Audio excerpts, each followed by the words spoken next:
Coucou et bienvenue à toi. Si tu es ici, je pense que c'est parce que tu aimes bien qu'on te lise des histoires.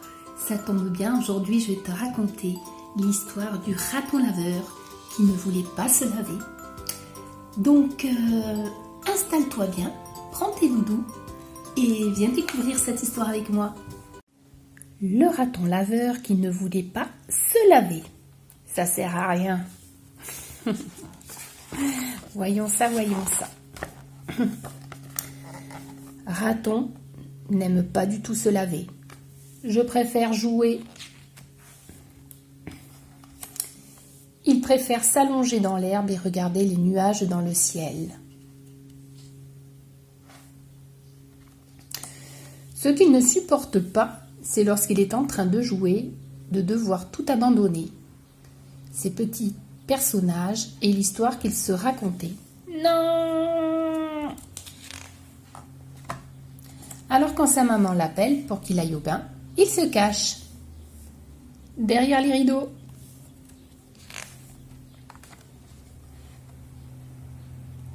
Sous les coussins du canapé.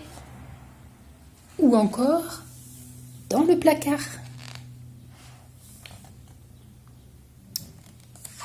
Mais sa maman finit toujours par le retrouver. Viens ici, mon coquin. Elle l'attrape et le jette dans la rivière. Pii, non! Plouf! Où il rejoint sa sœur et son frère. La la la la la la. Tous les soirs, il cherche une cachette où sa maman ne le trouvera pas. Ouh. Il ricane derrière la porte de la cuisine, tellement heureux d'avoir découvert un abri sûr, loin de l'eau et du savon. Mais sa maman le trouve à chaque fois. Elle en a assez de le chercher tous les soirs. Ça la fatigue. Je n'ai pas que ça à faire. Elle dit, puisqu'il a envie de rester sale, il n'a qu'à le rester. Au lieu de courir après Raton, elle regarde tranquillement, les pieds dans l'eau, ses autres enfants jouer dans la rivière. Alors Raton devient sale, très sale. Il ne se lave même plus les dents. Comme ça, je joue plus longtemps.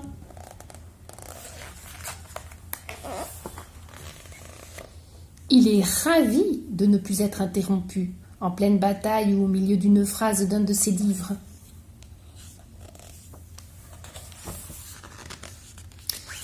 Mais il commence à sentir vraiment très mauvais. À l'école, plus personne ne veut s'asseoir à côté de lui. Eh oui, il est tout seul. Les enfants crient « Tu sens mauvais, Raton !»« Berk, Raton !» Ou encore « Attention, tous aux abris, voilà poubelle, Raton !»« Pue, toi, boule puante !» Oh, et oui, tout le monde se moque maintenant. Dans la cour, les enfants se bouchent le nez. Ils s'éloignent de lui. « Berk, qu'est-ce qui sent mauvais !»« Quoi ?» Raton joue tout seul. Eh oui. Il est très vexé, mais il essaie de ne pas le montrer en se cachant derrière un livre.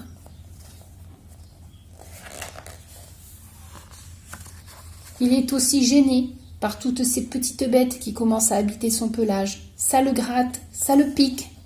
Aïe, oui, ça me gratte. Il s'ennuie le soir dans sa chambre et se souvient comme c'était drôle de se cacher. Il se met à pleurer.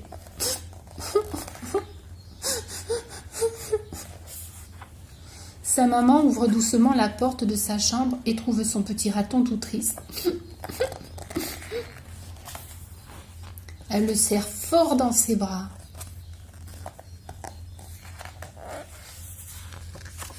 Entre deux sanglots, Raton lui demande: « Tu veux bien me chercher un peu avant, comme je prenne mon bain ?»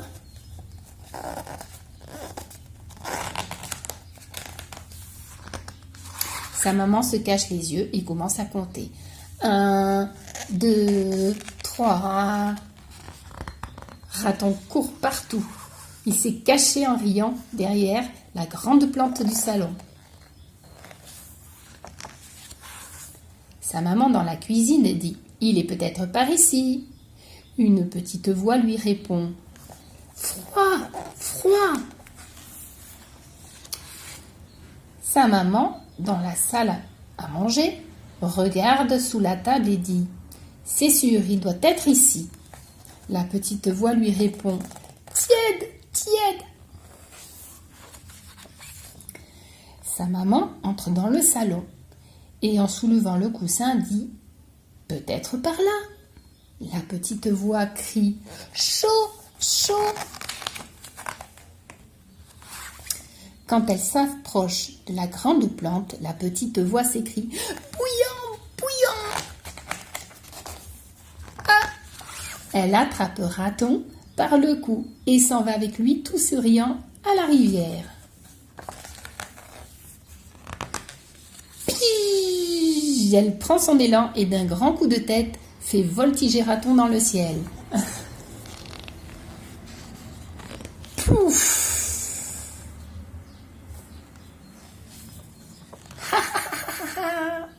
Comme Raton est heureux de jouer dans l'eau.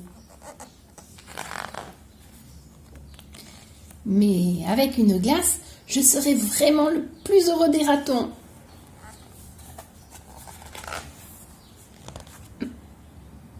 Et voilà, cette petite histoire de raton qui ne voulait pas se laver est maintenant terminée.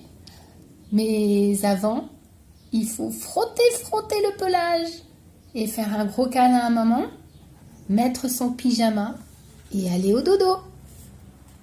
Je te dis à bientôt pour une autre histoire. Je te fais de gros bisous et à très bientôt.